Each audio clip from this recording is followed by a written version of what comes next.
Okay, are you ready? I'm ready. Good.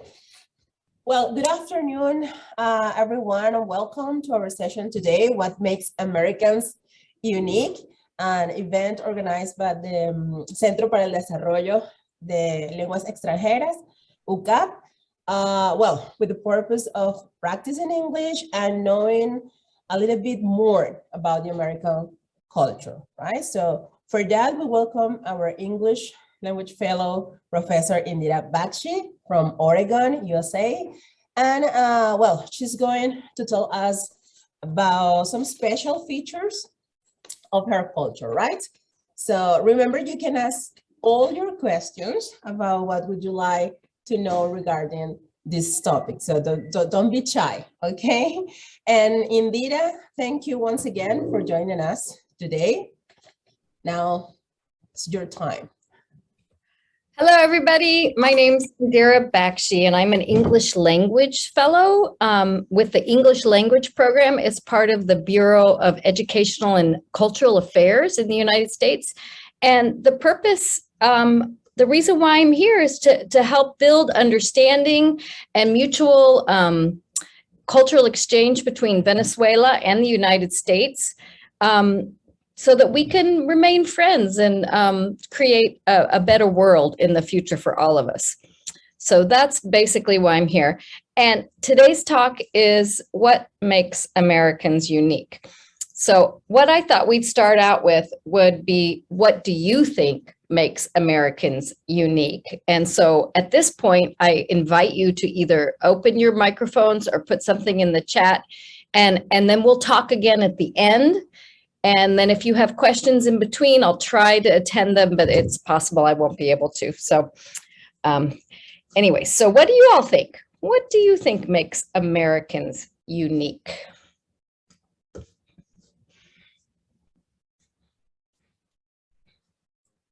Yeah, remember, you can open your microphones and you have the chat there.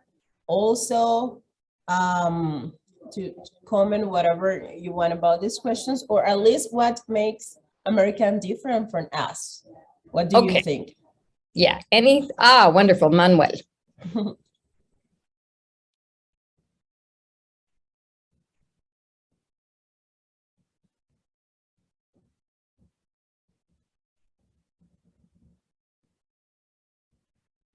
Are you trying to talk, Manuel? We would love to hear from somebody. Or you can write your answers in the now good. Okay. Now you listen? Yes, we can hear you. Yes. Okay, great. Yeah, from my perspective, the thing that makes Americans unique for me is the thousands of immigrants that you have. So you have a mix, not only people from Europe, you have from Asia, in addition to the natives. So you have the Spanish and Mexican culture in the south, and immigrants from Eastern Europe, for example. So it's, if I compare, for example, Venezuela, we have some immigrants from some countries from Europe, some countries from South America, but it's not as diverse, the different cultures coming into the country if I compare with the United States. If you go to Miami, you see, a total Latin culture. If you go north to Chicago, you see a culture from people from Europe, for example, or New York, you see from everywhere. You go to California, you see more Asians. That I think that this combination of people coming from different parts of the world and in different times are making that society different that the another English speaker countries like Canada or UK or Australia. It's my point of view, what I think. Thank you. Yeah, wonderful. Thank you for your commentary. It's like maybe you helped me with my presentation, because you'll see we talk a lot about that. And we see that Natalie said multicultural environment, and Vera Araque says the cultural diversity brought by all immigrants, the way the country has been built. Okay, so I'm going to move on unless somebody else wants to say something, and move to the next slide. And so what I want you to remember as you're listening to me today is that this is my perspective only. I am one American. The United States has 329.5 million people, and the area of the whole United States is 3,717,792 square miles from east to west, and that includes Alaska and Hawaii, which are not connected to the continental United States. And as Manuel had said, and how others are saying in the chat, it's very diverse geographically and demographically. So I want to remind you of a really great resource that can help you learn English and also understand the idea that basically you're hearing my perspective, and sometimes there is a danger of just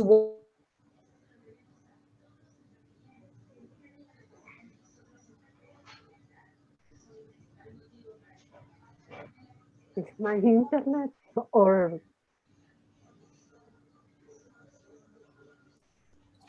Yeah, Indira, we have trouble listening to you. categorized into one particular category. Her talk is wonderful. And so I'm going to be giving you different links and things during the presentation. And I'll also be sharing the presentation with you so that everybody can have a chance to find, because the whole idea of my presentation is that in addition to talking to you today, you're going to also be able to take some things away with you to do during your wonderful break between classes, and you can practice English. So I highly recommend this TED Talk. And remember, this is my story, my perspective. There are a lot of Americans out there. So I encourage you to talk to other Americans and find out as well what they think makes Americans unique. So what do you think? Are all Americans immigrants? I don't know. What do you think? Indira, in the chat, we have Alejandro Ortiz saying, hi, well, I think that despite being a single country, you have a lot of things that and characteristics between states, and also you still can feel and recognize Americans. Wow, thank you, Alejandro. That's great. And Lourdes Montenegro says, buen día. Good. Yeah, good. Wonderful. So what do you all think? Okay, Jesus, you see you have your hand up. Do you think all Americans are immigrants? Hello, teacher. Can you hear me? Yes. Great. Well, I think kind of, because the United States is a huge country, and most of the people who live there, their parents are probably from Europe or Asia or Mexico.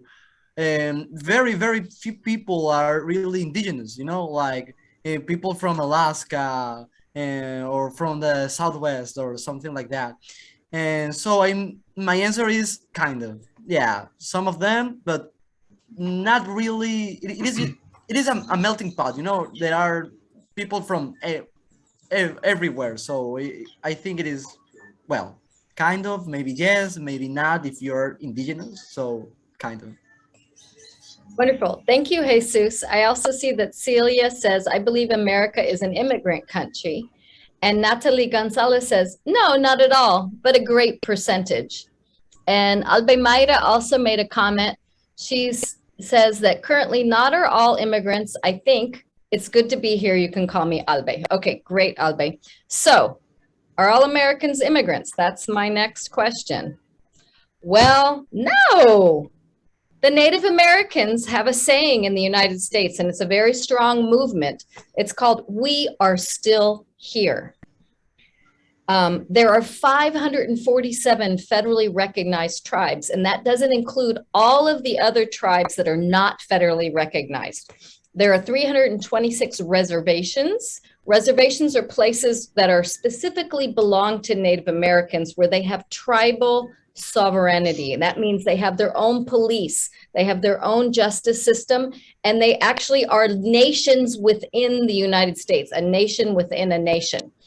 And 2.3% of the total area of the United States is belongs to Native Americans. And I see there's a question about that, and we're going to get to how many Native Americans, what the percentage is. That's going to be later. I like to bring up my home state, Oregon. There are 9 federally recognized tribes in Oregon, and you can see this gorgeous picture of this native. And the Oregonian Indians, you can see how coastal they look because they have a lot of there's just a lot of the Indians lived on the coast. So this will be in the you can click on these and learn about different tribes in Oregon. So I also like to tell the story. I know I have the data. Yeah, the story of the blonde Indian, because when I moved to Oregon, I just made this assumption that all Native Americans were going to be dark and they're going to look indigenous and everything. But in Oregon, we have the story of the blonde Indians. Now look at these cute little kids that are part of the Coqui tribe in Oregon. And the reason for this is well, as you probably know, and it has happened all over Latin America, many of the indigenous peoples of the Americas were killed by diseases like smallpox and other things. But then in addition, they were displaced by settlers. In Oregon, there were very few Native Americans living in the state. And then the smallpox came, and then the settlers stole the lands, and then the U.S. Army began to move people off of their lands and put them into small reservations, and many people died during that time. And one of the ways that the tribes remained was that they settled in, they married other settlers, and that was the way that the tribe survived. So if you go to you can see this picture here, the queen, she's the queen or the princess of the Coqui Indian tribe on the coast in Oregon, and she's a blondie. She's got lots of European mixture, and that was one of the ways that they were able to survive in many places. Although you can go to places like Arizona and New Mexico, and you will see tribes that are still maintain a lot of their genetic coloring and heritage. So if you are interested in learning more about this movement, we are still here, and there are some really interesting documentaries you can watch. This one, let's see if it'll open. This is about Native American history. We are still here, and it talks about the history of the people that first I really like to think that it would first were discovered by the Plymouth. So the people that were there during the Thanksgiving, the supposed first Thanksgiving. This one's really nice as well, and I'll put these in the chat. Oh, we have to watch the ad. So this I'm going to call it right now. I think I found the single biggest productivity hack of 2021. It's Sorry this about Google the Chrome ads. extension called. Okay.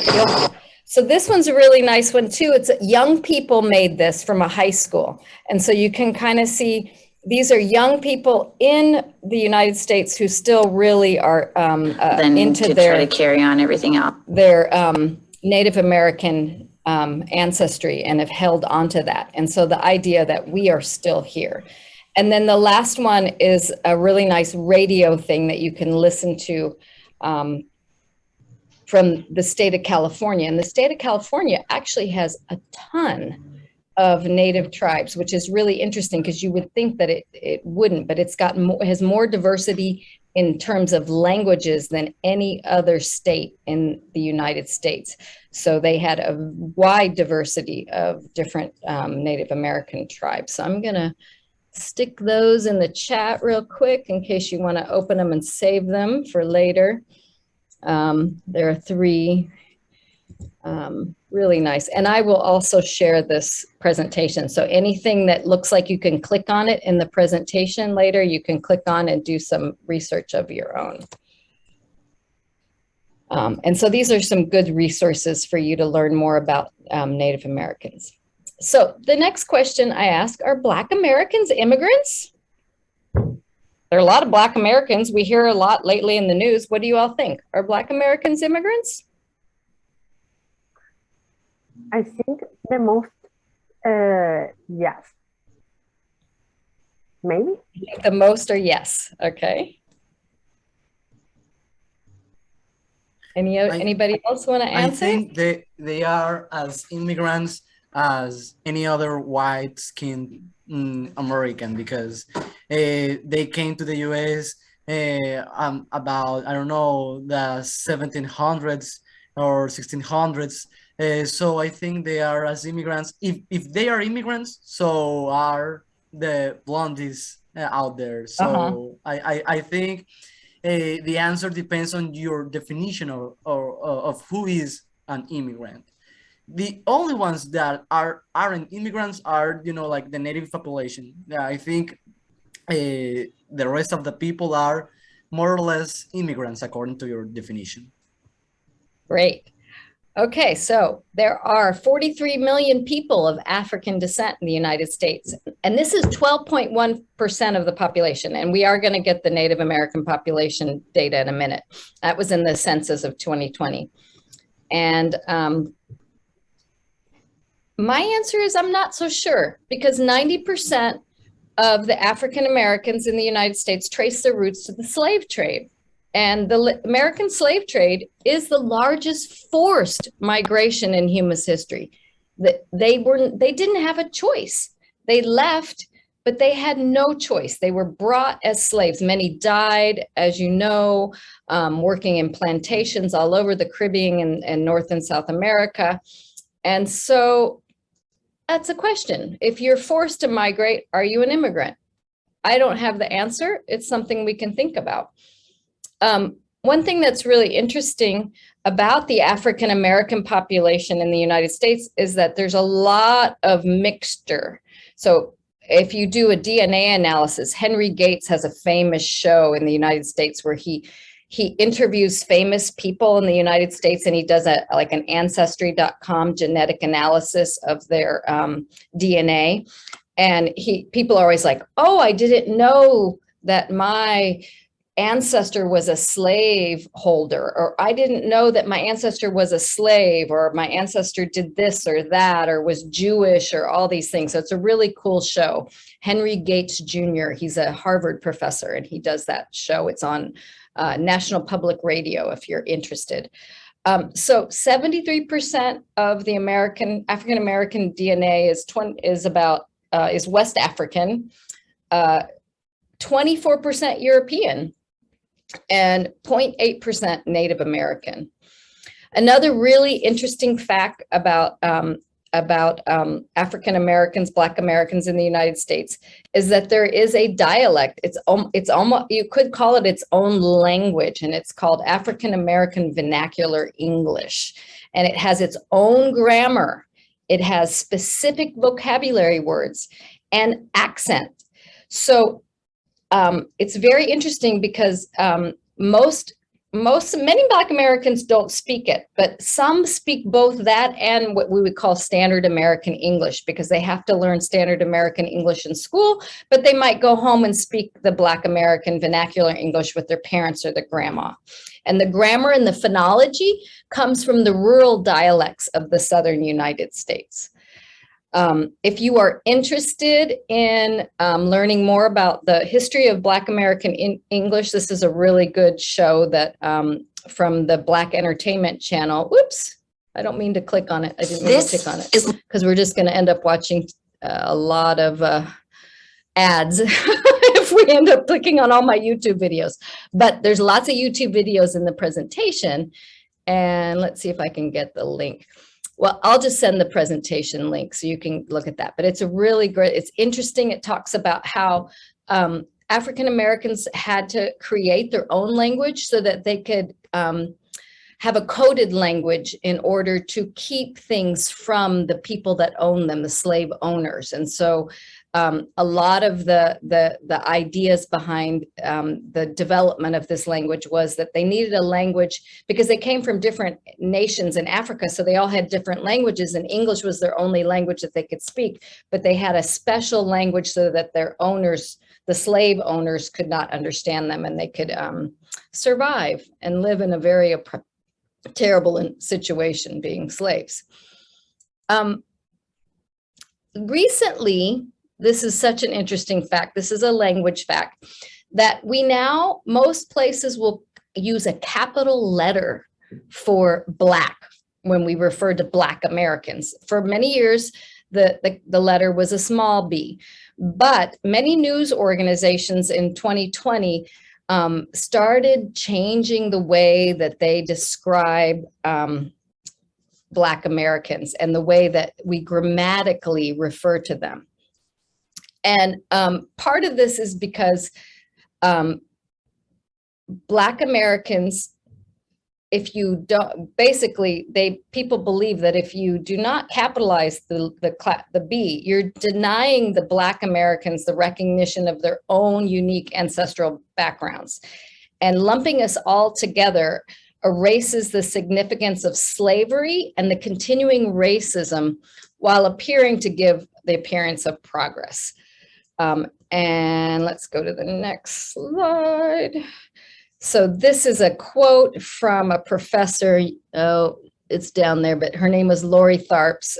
She was from Yale. She says, Black with a capital B refers to a group of people whose ancestors were born in Africa, were brought to the United States against their will, spilled their blood, sweat, and tears to build this nation into a world power, and along the way, managed to create glorious works of art, passionate music, scientific discoveries, a marvelous cuisine, and untold literary masterpieces. When a copy editor deletes the capital B, they are in fact deleting the history and the contributions of my people. Many of you probably know that this last year, couple years, we've had a lot of, Black Americans have been in the news a lot in the United States, and the movement has come back. So there was this time where we thought, well, we had Martin Luther King and everything's okay, right? Like everybody's going to be okay. And there's no racism in the United States. And then we found out and we realized that we really weren't listening to Black Americans and their experiences. And we just kind of felt like people who were not Black Americans said, well, everything's fine. You know, we have laws and we have all these wonderful, civil rights and and Martin Luther King, he came and everything should be okay. But as you know, there's still a lot of controversy and conflict. When President Obama became president, there was a big controversy about who is Black in America. So Obama's father was from Kenya. He was a professor. Obama's mother was a white woman from Kansas with two white parents. So many Black Americans said, Obama's not Black. He doesn't fit into what we consider Black. So that Black is somebody who descends from a slave. So that's a big controversy in the United States. And again, there's no answer. There's no right or wrong answer. I truly believe if you identify as something, that's what you are. So if you say, I am a Latina, or I am Indian American, like for example, I'm Indian American, or I am Black, that your identity is really what decides who you are. However, scholars often like to talk about these things. And so is Obama Black? I don't know. We should ask Obama. So yes. Yeah. Yes. Sorry to interrupt you. We have a couple of comments here. Questions? Okay. Ivan Maida says, good to know about capital B to refer to Black Americans. And Luis Ramirez says, hello, Indira, thanks. Do you think US history is a little similar to Canada's? Regards. Thank you, Luis. And thank you, Alve. Yeah, I'm not really sure. I think there's a lot of differences between Canadian history and American history. Canada remained part of England much longer and it didn't separate. But in terms of having immigrants, Canada has a lot of immigrants. So in that sense of where we're talking about now, yeah. So I would say ask a Canadian. Sorry to push that off on a Canadian, but I think it would be really interesting to hear what a Canadian would say about Canadian history. There's a couple more questions coming in. Natalie says, so interesting. That means being Black is not tied to our skin color, but to our background, family history. Yeah. You know, I know in some places you can have dark skin, but have a lot of European ancestry, or you could have light skin and have a lot of Black and African ancestry. So I don't know. I personally think it's identity. Jesus says, honestly, I think if you have Black skin or Black parents or grandparents, then you're Black. Okay. If Black refers to a nation, then white too. Good question, Jesus. And there's a whole nother article, a whole nother thing where white people are saying, well, what does it mean to be white? Can we have white with a capital W? And I think the idea is that white covers way too many countries and too many continents. But you can read about that. You can say, why not capital? If you were to put in Google, why not capital the W in white? You will be able to read more about why there's an argument not to capitalize the white, but to capitalize the Black. Yes, Jesus, I see your hand up. Yeah, I think America is just one nation, a nation formed by, you know, like this mixture of cultures. If we just refer to Black as a different nation or white or indigenous, I think, well, I'm not an American, but I think that identity, you know, that unity can be lost, because here in Venezuela we also have several cultures. I mean, my grandparents came from an Arabic country, and I don't know which one, but my mom, my grandma, she was a Black woman with blue eyes.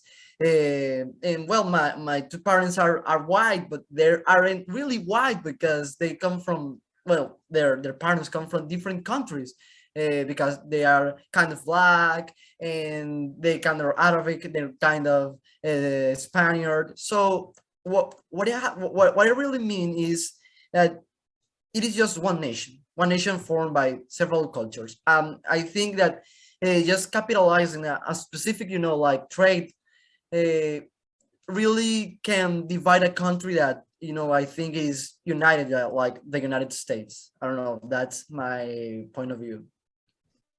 I really appreciate your opinion and your talking and trying to practice your English to think about these concepts, because at the end, we're going to talk about what are things that you think are the same. And I think Venezuela is a country of immigrants, and it's a country with Black people, and it's a country with indigenous people. And so here's our data. The 1.1% of Americans are Native American. Somebody had asked that question earlier. 12.3 are African American. And so if you do the math, 90% of the Black are forced migrants. You do the math, basically 86.6% of Americans descend from immigrants or are new immigrants. We're basically a nation of immigrants. And Cecilia says, for American people, any race that does not fit the WASP concept is considered Black or other kind of race. Yes, that's very true. That there's kind of like we have a duality in the United States. You're either what you considered white, but like Jesus was saying, white could be anything, because it's just like a concept of all these different races or all these different countries, people who parents came from different countries. But then there's the not white, and that's the Asian, the Black, the Latinos, the indigenous. So wonderful, wonderful comments. So let's see what else we got here. So yes, many Americans are immigrants, and you guys know a lot. I don't know why I'm here. Yes, they came from Britain, you know, that's why we speak English. We had the 13 colonies. Jamestown was the first, whoops, that should go back. Jamestown was the first colony. I'm trying to go back, sorry. And the 13 colonies was kind of the beginning. And it was mostly British, but there were people also from Sweden. There were lots of German immigrants at that time. There were Dutch. There were Scots-Irish, which are not really considered English because they spoke Scottish and Irish, which are Gaelic languages. There were Spanish in early Americas. There were Jewish immigrants and French. So it was quite a mix, even though it was considered an English colony. And then there, what we call the waves and waves of American immigration. So there was the gold rush in California that brought people from all over the world to find the gold. In this 1863 to 1869, the Chinese came, huge waves of Chinese to help us build our railroads. And there was a lot of racism against the Chinese immigrants at that time, to the point where we had a thing called the Chinese Exclusion Act, which said no Chinese could come into the United States anymore. And then in the 1850s, many Japanese moved to Hawaii, which was not really part of the United States yet at that point, but it was kind of like a colony of the United States. And then they would move on from Hawaii to California and other West Coast states. In the 1850s, my mother's side, there was a large German and Irish immigration, lots of farmers. There was a famine in Ireland. They called the Great Potato Famine. Many people were hungry and they were just starving. And so they just got on boats and came to the United States. And then the Germans also had some economic crises. And so all of my mother's side of the family comes from Germany and Ireland, and a little of everything else too, but also the Russian, the Polish, Southern Europeans, the Greeks, the Italians all came in the 1880s. And then my husband, that was a bad one. My husband, his family comes from Lebanon. And so they call it Great Syria, but it's what's now Lebanon. So lots of Lebanese immigrants came in the early 19th century. Most of them were Christians, because there was lots of conflict between the different religions at that time. So they all came through Ellis Island. That's that picture there. Then, of course, the United States has been involved in a lot of wars, as you know, and we still continue to be a warmongering country. And so we have big army, and every war brought immigrants to the United States. World War II, the Vietnam War, the Korea War. Many children were brought after the Korean War as because their parents, like there was a soldier would go to Korea, he would fall in love with a Korean woman, they would have a baby, but then the Korean mother couldn't have the baby because it was half white, and so she would put it into an orphanage, and then those kids would get adopted into the United States and sent to the US. The Cold War between the Soviet Union and the United States and Europe also created a lot of immigrants coming from East Germany and Eastern Soviet bloc countries. And then the two Gulf Wars brought the Kurdish and Iraqi immigrants. And then, of course, Afghanistan. We just recently received over 25,000 people from Afghanistan, and will we be receiving more refugees because of the conflict in Afghanistan. So war brings people, but so does hunger and a need for stability, political stability. So we also have Central Americans. We have tons of migrant workers. In my state, Oregon, we have a history of migrant workers going back to the 1800s. And what's so interesting is these are indigenous Mixtec speakers that come from the state of Oaxaca. And every year they would travel up to Oregon, work in the fields, and then travel back to Oaxaca, Mexico every year. And that's just a connection that we have with Mexico and Central America. People will come just to work in the fields.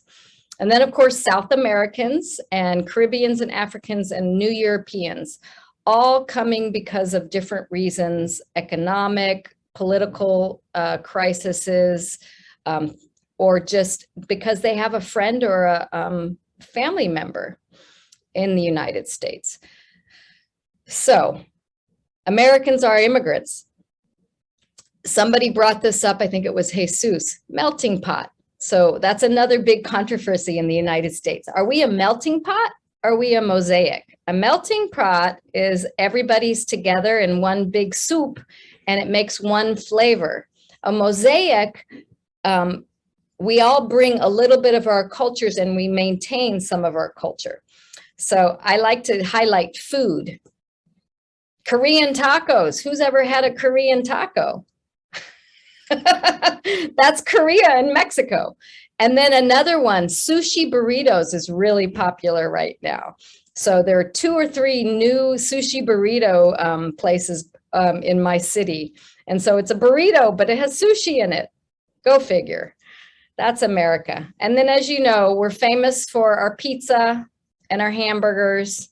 But, you know, the traditions come from all over. Italy, Mexico, Greece, India, Thailand, lots of Chinese food. I think Chinese food is all over the world.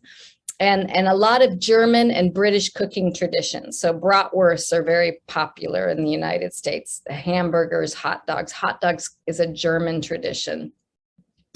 Another thing that's so interesting, Jesus says, what? Another thing that's so interesting is that Americans like to eat, and they like to eat big. So buffets are big in America. So you can see the all-you-can-eat spaghetti dinner. You go to a buffet and you could go as many times as you want and you pay one price. And that is a big American, what I would consider makes Americans unique is that we have buffets. Going along with the melting pot or mosaic question, the United States has many big cities, but in those big cities, some of them, like New York City, you can go to one part of town and it's only Dominican Republic. They call it the Dominican town, or you have a Korea town. And then there's Chinatowns in lots of cities, Portland, Seattle, LA, Atlanta, New York, all have Chinatowns. Chicago is another place where you can go to one section of town and it's all Mexican stores. And then you go to the next section and it's all Polish stores. And then it's a Russian part of town.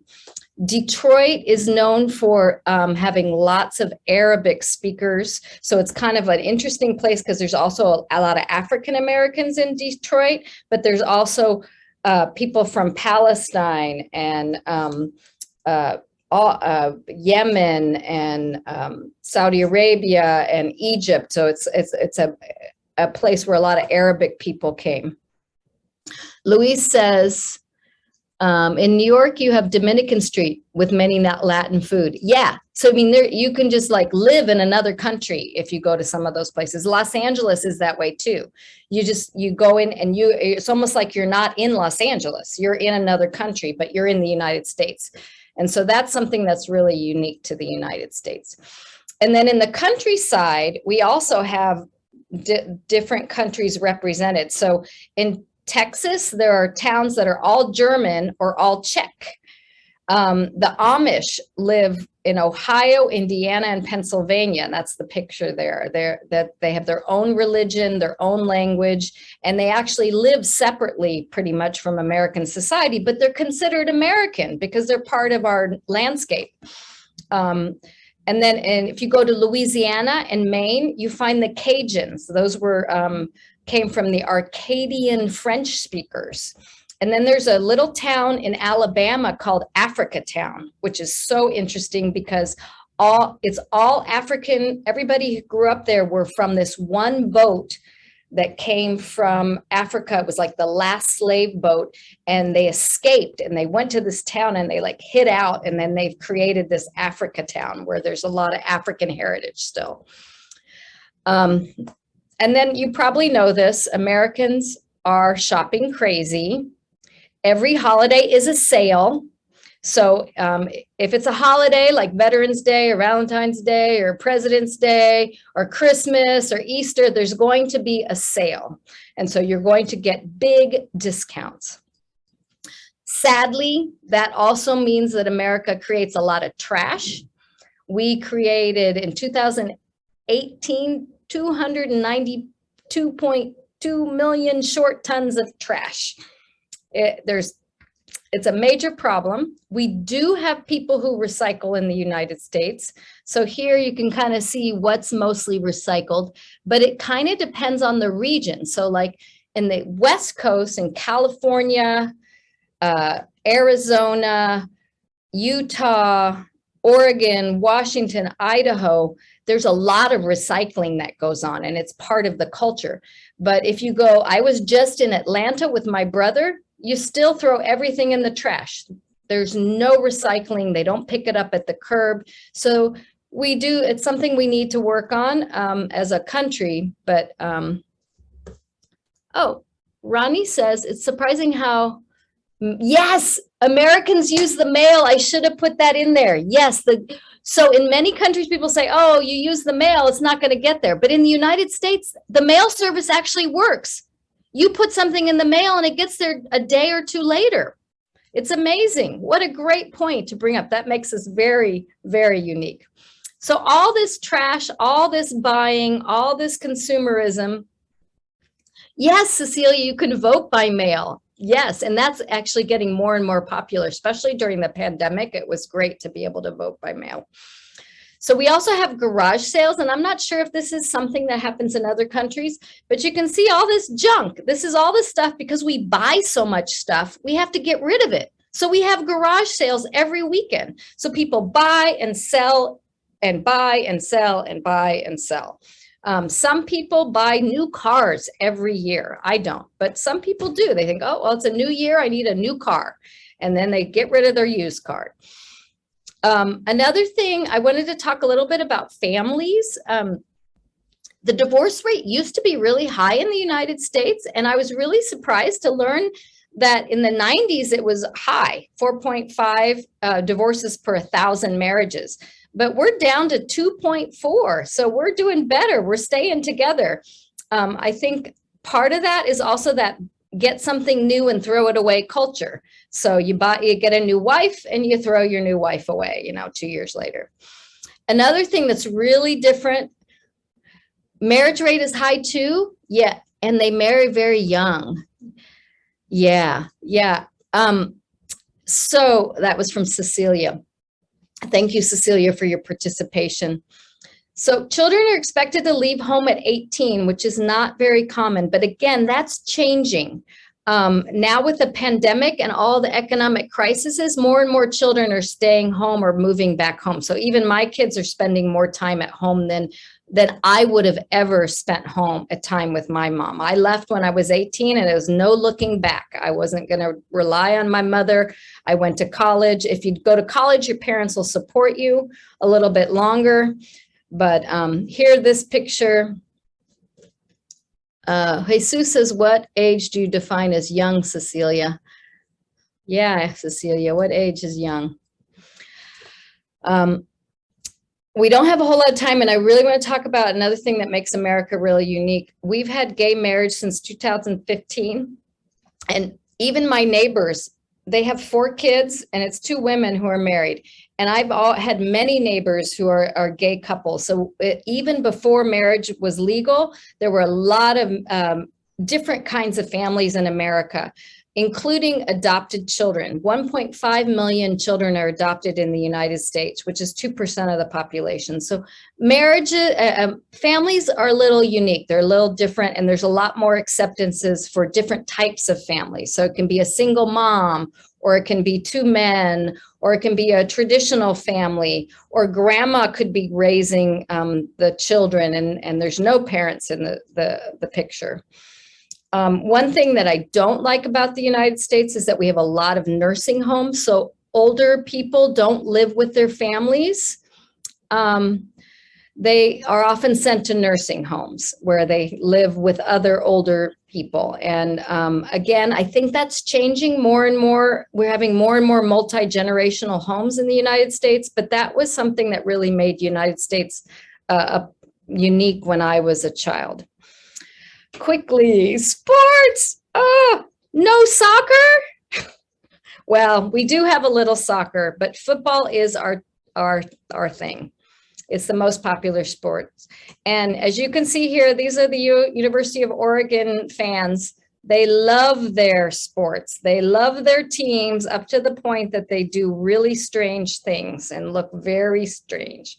Yes, Jesus, soccer is for kids. So both my girls played soccer. It's coming up, but it's not as popular as an adult sport. The second most popular sport in the United States is basketball, and college basketball is extremely important. And we have this thing called March Madness, and it's happening right now, where the men and the women's college teams is all you see on the television. It's nonstop, and people are excited about it. My nephew, Alde says, my nephew plays soccer in North Carolina on his college team. Cool. Yeah, soccer's coming up. The other big sport, which I think is like Venezuela, is baseball. Is really big in the United States. It's got a lot of history. We have the World Series, and it's a big, big sport. I kind of want to get to the end, so I'm going to go really fast so we can talk a little before I go, because we've got 10 minutes. But just the next section is all about innovation. And so, you know, we've got Thomas Edison that invented the phonograph and the light bulb, the Wright brothers, the first flight, airplanes. We have Henry Ford, who created the assembly line and was one of the early automobile makers. And then today, I mean, Apple, how many of you have an Apple phone? How many of you use Windows on your computers? These are all innovation and creativity that came out of the United States that make us very unique. We went to the moon. Now we have Elon Musk sending stars. Anybody who can pay can go up in space these days. And that's all innovation in the United States. And then music, I'm sure you guys know about country music. It's also very special in the United States, as well as you can't talk about music without talking about Elvis, the king of rock. And isn't music from South Africa? I don't know about the history of music, but country music is from the United States. And rock and roll was invented in the United States. No, I hear music. Not music. He's an Elon Musk. Is he from South Africa? Oh, but he must live in the United States. Somebody look it up. It says he was born in South Africa, but moved a long time ago. Okay. Yeah, I don't know where he was born. I just know that he is big in the US right now. So music, Taylor Swift. Ooh, okay. Their parents were in the business of dummy. Okay, we need to do some research on Elon Musk, it sounds like. But as you know, it seems like one thing that's big about America, one thing that does make us unique is people will come from other countries and come and make their base in the US. So anyways, jazz was invented in New Orleans. And then, of course, there's the movie industry. I'm going really fast because I want to get to the last question. Religion, most people are Christian. I have lots of data. I'm going to make sure you guys can look at this because there's lots of data. One thing I thought was really interesting when I was doing the research on our religion, look at 22.8% of Americans have unaffiliated or atheist or not a particular religion, which is really interesting. Although we are generally a very diverse, we have lots of religions and we have what they call freedom of religion in the United States. There's not a state-sponsored religion. Most people are Christian. And then the government is what we call a representative democracy. So we have 3 branches of government, and there's supposed to be checks and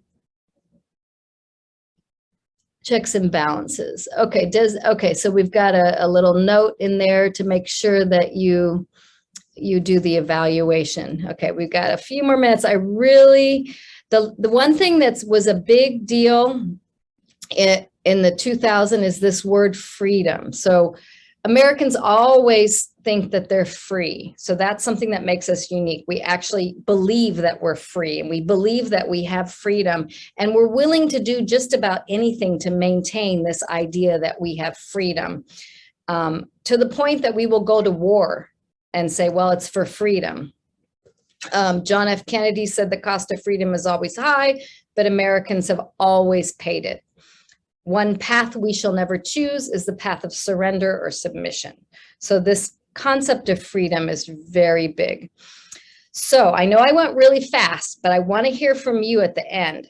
Maybe we have more in common with Venezuela than you might have ever thought. What do you think? And so what do you think we have in common? And there's our, other than we all love Friends. And I'm going to put the link to the chat, to the presentation in here, so you guys can access it and see all the links and all the resources to practice. So what do you think? We got 5 minutes. I want to hear from you guys.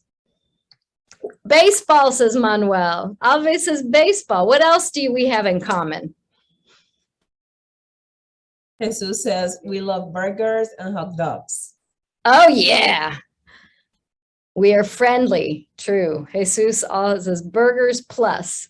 What other things do we have in common? Pizza. Really, Friends, baseball. Luis, this is from Luis Ramirez. Hollywood movies. Alexander Pena says both countries are immigrant countries. I agree. I really think that's true, because almost every Venezuelan I know has many people that they are related to from other countries. Jesus says we like Spider-Man. Vera says cultural diversity. Yes, Venezuela is extremely diverse country in terms of cultures and immigrants from all over. You have Germans, Portuguese, Italians, Africans, you have everything. Jesus Gutierrez, we are both Christian countries.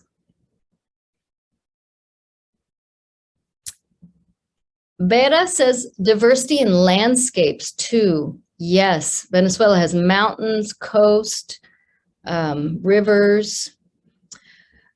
Ada Vegas says natives, so like indigenous natives, Africans and Europeans, a mix of all three countries. Jesus says we are federal. Okay, yeah. Unfortunately, I'm not a political science major, so I did do a little research on that to try to figure out how we were similar in our governments, but I couldn't really figure it out because that's not my expertise. Albe says we appreciate freedom. Wonderful. Ah, Vera says we both were conquered countries. Jesus says we love dollars. Money is important. You can't live or eat without it. 1 sec. That was my Siri. Working on that. It was Siri, sorry. Okay, Alejandro Ortiz says, well, we have adopted a lot of festivities. That's so true. Both countries have festivals from all over the world. Jesus says Washington is more important than Bolivar nowadays. Really? I don't know. Bolivar, didn't he like free like 6 countries in Latin America? He was big. Oh yeah, yeah. What I mean is that here are, you know, our coins are bolívares. So people really want just those green bills called dollars with Washington's face on it. No, but not Bolivar. No, I don't want bolívares. I don't want Bolivar. I want dollars for him. Well, got it. We all like it. Right. It's we're referring to the money. Got it. Okay. Anybody else want to say anything else before we go? We got 2 minutes. Do you think we have a lot in common? Do you think we can be friends?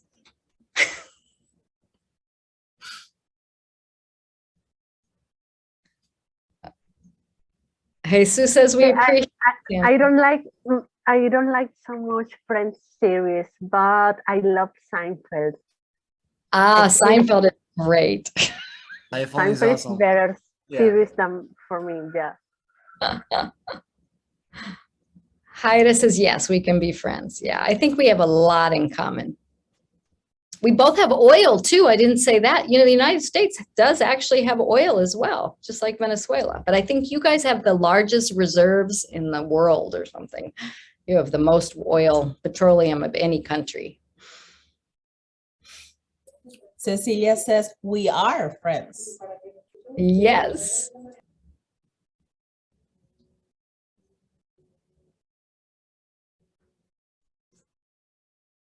Okay, I'm sorry I had to go rush through the end, but you can look at it. What's so great about the way that I set this up is so that after we talk today, you can go in to that presentation and you can click on things and you can listen.